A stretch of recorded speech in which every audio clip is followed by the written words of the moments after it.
Yes, sir. Would you just talk about your values? You were talking about defense, but of course values are very important to you, social values. The question is, Marriage, right, the question about my values.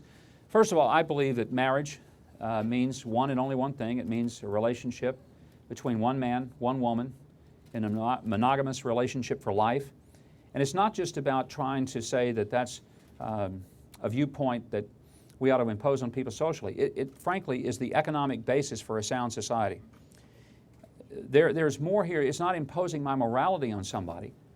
It's about that the basic purpose of a marriage is not only to create the next generation through procreation, it's to train our replacements. I mean, none of us are going to live forever, so we better create some replacements, and then we better train them how to take over. And the family is where that's ultimately done. It's the basic institution of life. God created the family before He created the government or even the church. Of all the institutions we have, none is more important and foundational. If we don't learn our basic right and wrong from the family, chances are the schools and the government and the churches won't be able to totally fix it. And so that's why we have to maintain that sense of honor and dignity of the family. And as I said, from an economic standpoint, if a person gets married and stays in a monogamous marriage, if a person will be employed and have a high school diploma, there's a likelihood that that person will, 91% likelihood, the person will never spend a single adult day of his life in poverty.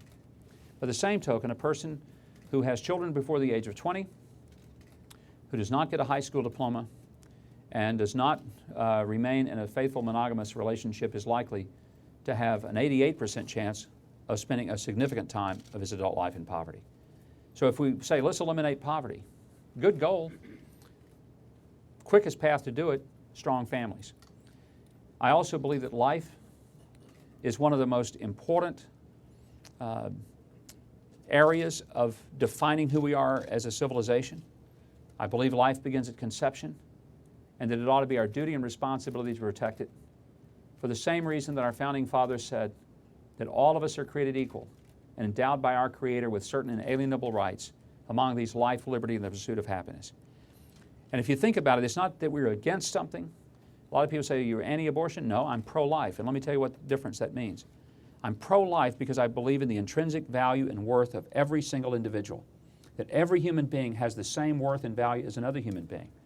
No one is more equal, therefore more valuable than another.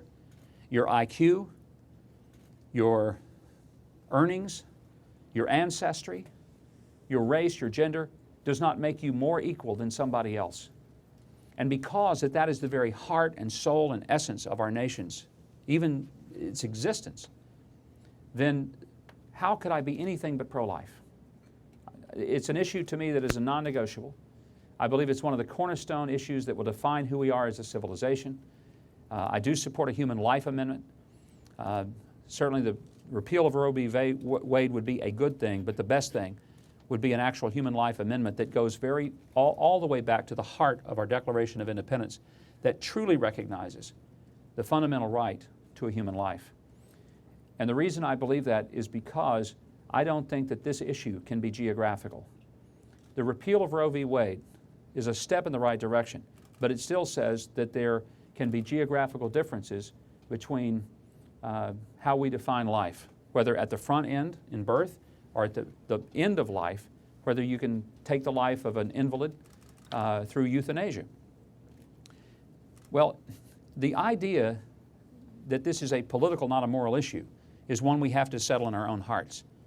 If you think it's a political issue, then you're perfectly okay thinking that you can have 50 different rules and regulations to how this does. If you believe, as I do, that it's a moral issue, that there really is a right and wrong here, then you can't come to the conclusion that you can have a different morality in Iowa than you would in Vermont.